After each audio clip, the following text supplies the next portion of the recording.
Functional Health Centers. Today we're going to be talking about your hips and what's going on with your hips. Yeah. Like, have you ever felt like your hips just don't work, or they're tight, or they just don't have the same range of motion that they used to, or weakness? So your hips feel like they're giving out when you're going up and down stairs, or they're just really sore all the time. Right? So that's what we're going to be talking about. Some of the things that we think of. It's not just age; it's how it works and how it's used. Yeah, absolutely. Like we all think that this is age related, like, oh, I'm just getting old, so now I'm stiff, but it really doesn't have to be that way, but it definitely can be that way. And you may feel a hip stiffness or tightness or even some pain. It just depends on what level you're at, right? Because it's just a continuum, by the way, that like if they are tight, you will most likely end up in the pain section because tightness is just your body saying, hey, listen, it's not working right. Something's not in the Yeah, right place. yeah, it's just sending you a signal. And so you might feel this like whenever you're getting out of bed first thing in the morning, or whenever you were trying to get out of a chair, right? You've been sitting for a long time and now you're trying to get out of a chair. Maybe whenever you're trying to get off the floor if you need to. Mm-hmm. Yeah. Yeah. So putting on your socks in the morning, your hips are really tight. You can't quite get your leg Oh, up yeah. so that you can put your socks on or your Yeah, shoes yeah. on. So true. A lot of situations where you have to use your hips, it just doesn't work the way it used to. Some of the other thoughts that I always have is just what things aren't working and what other things are going to have problems because of the hips. So if I'm sitting all day, my hips get tight, now my lower back's going to suffer because it doesn't have the same range of motion that it used to, and some tightness. And in the comments, if you have any of these problems, we throw them down there and we'll see if we can tailor some of the ideas and the thought processes to you and what you have in mind too. Some knee issues can also very much so. Can come about as well. Right. So when we're thinking of the hips, the hip joints themselves, they're ball and socket joints. So I'll show you the model here. So this is the pelvis from the side. This is where the hip joint lives, right there. It looks like a little ball that sits inside of it. It's a very deep socket, and so you can see it's almost half an inch deep on this model. So that hip joint sits in there. It has a very particular position and very particular range of motion that it has. It has a tremendous amount of range of motion because it is a ball and socket. Right. But it only has so much range of motion before that ball and socket hits the outside of that circle. Your position of your pelvis has a lot to do with how those ball and sockets are oriented. So you can imagine if my pelvis is really rotated forward, it's going to change my range of motion in my hip significantly and all the soft tissue that's attached to my hip. Same thing if I have it really far backwards. It's going to change those positions and situations. It's very rare to see it backward. Most of the time we're going to see it far forward like this. So hip flexion, so how high you can bring your hip is going to be affected significantly. How far you can squat is going to be affected by it. Yeah. A lot of, if you've ever heard the word labrum, so the labrum is the suction cup that holds that joint all together, has a lot of sensation to it. If we pinch that labrum or we compress that labrum or we stretch that labrum, it causes a lot of discomfort and pain deep in the joint. And your brain's reaction is to stop that movement. So if we get close to injuring or damaging that labrum, your body says, nope, doesn't move any further. And so that'll be a neurological limitation of the joint as well. And so you have to imagine that like another bone is right here, right? Another bone, right? And so we're literally talking about a ball just sitting within this little cavity right here, right? So the only thing that's truly holding your leg into your hip is just muscles. And how, well, I mean, Pretty much, yeah. Mainly it's muscles and like how they are positioned and how they work. Very, very intricate structure of all the muscles, ligaments, and connective tissue that keeps that hip in its normal position and orientation. Sitting for long periods of time is going to get it where those two joints are closer together in this forward position. Every one of us is sitting at a computer for a long time, watching TV for a long time, sitting on our phones for a long time. So we're sitting all the time. We're sitting at this little right angle. So we're not sitting in a deep squat or anything like that. And so that's going to create more and more of that tightness that we're going to get through the anterior or the front side hip flexors. So our quadriceps are going to get a little bit tighter. Our psoas, or the deep hip flexor in the front here, is going to get really tight, and it's going to keep us from being able to go into that normal extension. That's going to keep the whole pelvis in this rotated forward position. And that's where the lower back starts to suffer, because it's all rotated forward, putting a lot of pressure on the lower back, changing our center of gravity, a whole host of other problems are going to come down the line. Even our head's going to be a little bit more forward just to balance the whole thing out. So the hips, lots of problems can come from just sitting for a long time. And so we were talking about a couple of the things that we need to talk about in relation to that. A few neurological things happen within the musculature. So in the seated forward position, we're going to first see that the glutes turn off. So our glutes, or the muscles in the back here, are going to turn off. We're not going to recruit them. We're not going to use them very much for standing, for walking, or any of the normal positions. It's because they get stretched out as you are seated, or by the way, whenever you're seated, right, it's the same as your hips being rotated forward. Okay, I know it's kind of hard to think about that. It's like because we're in different positions whenever we're standing and seated, but technically it's the same thing. And so what happens is this glute that's supposed to be right here, it's stretched out. And whenever a muscle is stretched out, it's turned off, basically. Chronically stretched out. Yeah, and it's turned off because a muscle only works when it contracts, right? So a muscle would only work whenever it is contracting and actually bringing it back. And most people don't think about that whenever it comes to muscles, that their only job is to squeeze, is to contract. And that's the only thing they can do. Right. Yep. And so whenever they're stretched out, they're actually turned off. And so whenever your glutes are turned off, you don't have that shelf, right? You don't have that shelf booty. It's gone. It's flat booty. Yep. That's what we're talking about. Flat booty doesn't work, not turned on. You get that thing that looks like a Sebring poop, right? Yes. It doesn't have anything back there. And right. It's because your forward muscles are dominant and everything's pulled forward. You don't need to even use those anymore. So because of the position, because of the gravitational pull, those muscles just can't do their job anymore. So your body says, forget it. We're not going to use those anymore. Don't need them, don't use them. So our hip flexors get really tight, and we start getting a lot of tension through the inside of our leg, the front side of our leg. It just gets really tight.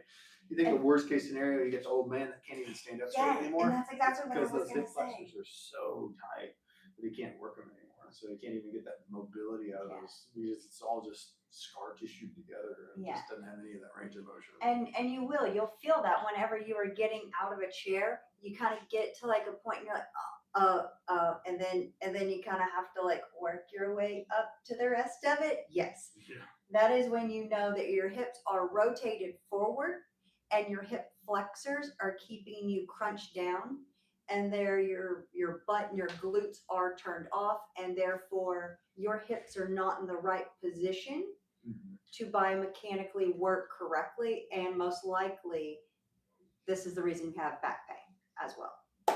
And knee pain. So one of the most common things that we'll find with people that have chronic knee pains is that their glutes don't work. And so they'll do all these things to stretch their knees, to work out their knees, to strengthen their quads, all this stuff, but they never get their glutes firing again. So the knee just ends up being a problem again. So always make sure the glutes are working. It's really one of the big things that we need to do for hip mobility and health, knee mobility and health, and lower back mobility and health. Oh, and the hamstrings. The hamstrings will also, they'll turn off. They'll feel tight, by the way. They'll feel tight because they are tight. You get tonic. Right. But they've actually turned off. So they're actually not working because it's just an extension. Like if you think about it, right, it's an extension from your glutes all the way down, right? So this portion, the back end portion, hamstrings, glutes, it's just turned off. Yep. So we don't get that normal function, and everything else is attached to everything else. So we start getting a cascade of problems that moves up the rest of the body. So the longer we have these problems, the worse these situations get. Yeah, we can never talk about like one thing, because it's always like, oh, there's this, and then it leads to this, and then there's, oh yeah, and this goes into it as well, and this is what the end result will be. Right. Yeah. And so some of the things that you can do about this is that if you get up once in a while from sitting, that's probably number one. So Yeah, for instead of sure. sitting for hours and hours and hours on end without standing up or moving around, get up once in a while. So every 30 minutes to an hour, set a timer, walk around, pace around your desk or your bed or something like that. You can do like marching in place, really high marching. You can do leg, hip circles, right? So hip circles. Yeah. So lots of different mobility things that you do. Standing lunges are really 90-90s. Yep. Yeah. So 90-90s, it stretches and rotates the hips and the lower back. Yep. Standing, like weighted lunges, standing lunges where you're diving forward, leaving that leg behind you. That's where we'll start to get a lot more of that stretch that happens in the front through the psoas, those deep hip flexors. And if you are starting off with this, you are most likely going to have issues with this, with stability or something like that. So please place yourself against a wall or place yourself against like something stable, like a desk, a chair, something that you can hang on to. Yes, for sure. And you don't have to go all the way down to the full lunge. If No. you're just feeling a stretch just halfway down into a lunge, that's more than enough. Yeah. That's all you need is a little stretch. If you're doing this lunge and you feel a big pinch in your back, don't do that. And so that stretch isn't available to you yet. And it's because your pelvis is so stuck in a forward position that it's actually compressing the joints in the back there. And it's going to cause a pinch, and it's not going to help anything. It's going to further cause issues for the neurological inhibition turning off those muscles. Let's see, a couple other things that we can do with that one. Oh yeah, you can stand up against a wall, and there is going to be like a space in between your low back and the wall, and you're going to want to flatten your low back against the wall. Try to get as much of your back against the wall as you can. And so what this is going to do is naturally bring back your hips, and you will automatically feel your glutes start to connect if they are going to fire. Now, sometimes it takes more work and effort than that in order to get them going, but you should start to feel your core start to engage, your glutes start to turn on as you're doing this. One of the big things is, can you contract your glutes by themselves? The vast majority of the patients that roll into our office can't contract their glutes at all. Nonetheless, make just the glute fire. And so that's one of the things that you can use as a test to see if you have a glute problem. Can I squeeze my glute by itself? My hamstrings working, my leg working, my lower back working with it. If I have a bunch of recruitment while I'm trying to squeeze my glute, your body's already turned that off. It's not working the way it's supposed to. I'm always a big fan of sitting down, putting your hands underneath your bottom, and then you're going to ask your glutes to squeeze. Can you squeeze them? Do they squeeze? It's going to feel like it's kind of like a rock forming underneath, because it's a big giant muscle. It's supposed to be your glute muscle squeezing, and so you're supposed to be feeling it, and you may not feel anything. And if you do not, then that means that they are not working. So you got to do more of those leans against the wall, try and get that facilitated, try and get those glutes to fire again. Keep practicing, trying to get those to fire. And hold on to it. That helps the brain communicate to the muscles, so we get some stimulation, and that feedback of actually starting to feel some firings helps build those pathways. Let's see, we got that one down. Hip mobility. Another reason that we need to maintain hip mobility is to prevent that hip degeneration. That's becoming more and more common. Oh my goodness. And once you get hip degeneration, like, not a lot you're going to do. It is awful. They are getting better with the hip replacements, and they can do them faster, and everything recovers a lot better than it used to. We don't have to replace the hip replacements as often. So it's better than it used to be, but let's not have the surgery in the first place. Why go down that road if you ain't got to? So being able to do a deep squat is a really good indicator of hip health. So if I can do a really deep squat where my butt goes past my knees and I can hold that for a long time, huge indicator of how healthy your hips are. You think like in the East Asian communities, the incidence of hip dysplasia is 90% less than it is in the Western Hemisphere, because they do deep squats all the time. And it's just part of the normal culture there, is that they're going to do deep squats. They're going to sit cross-legged on the ground. They're going to do all these things that have a tremendous amount of hip mobility. We skip them.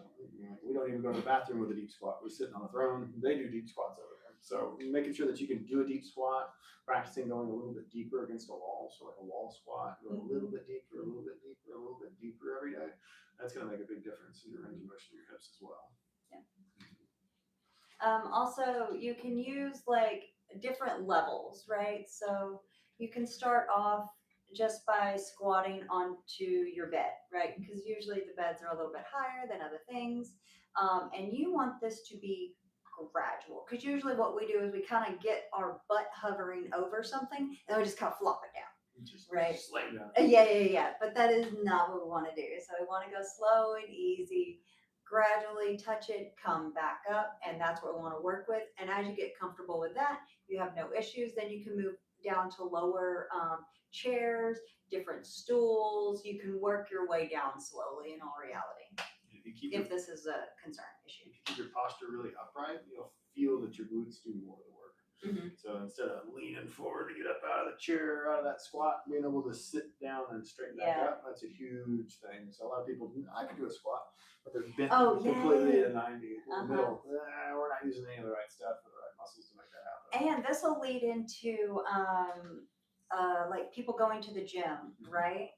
And they're like, oh, I'm doing good things for my health. And 100% you are whenever you're going to the gym because you're out there and you're moving. But if you are adding this scenario, right, biomechanics that are not working, forward hip flexion, and then you're trying to add excessive weight to it, that is just a beautiful recipe for you to end up in the office. So, Right. like, don't do that. Significant injury Yeah. possibilities there. Work on mobility before you work on strength training. Yeah. It's definitely, we talk about that a lot of times. Yeah. So is making sure that you have that full mobility and structure within it before we start to load those joints is going to be super important. So maintaining hip mobility, let's just keep it in the first place. So if you got to keep it. So deep squats, lunges, that kind of For thing. sure, Where we keep yes. all that range of motion. If you're sitting all the time, just get up once in a while. Right? Make sure that you're moving, stretch out your front hip flexors, stretch yourself against the wall like she was talking about. So you being able to flatten your hips against the wall and your back against the wall to get that stretch out of it. Make sure your glutes work. Yeah. Every once in a while, test your glutes out, see if you can get them to fire, see if you can get them to squeeze underneath you. And then make sure that your hamstrings aren't too tight or over facilitated so that they're not working when they're supposed to. If you continue to have problems, if we continue to see the hip tightness, even though you're doing some of these things, trying to get that mobility, it's just not working for you, give us a call. So we're here in Dallas. We've got the Texas Functional Health Centers. We do the TrueForm system. It's based all around all these biomechanical problems, postural changes that we'll see. It helps rebuild the entire structure from head to toe at the same time so we can undo all these changes that happen in the body. So if your home remedies don't work or we're too far gone for those situations, we're happy to help. And if you're just tired of like guessing around, that's what we do. That's our specialty. That's our big thing. If you have any questions about your hips, throw them in the comments here and the YouTube. You can comment on our Facebook, our Instagram. You can always send us an email via the website, which is texasfhc.com. We answer all those. Or you can send an email info@texasfhc.com as well. And the DMs on all the social media are answered by us too. So any questions you got, any ideas you got for a live, let us know. Until next time, we'll see you guys later. See ya.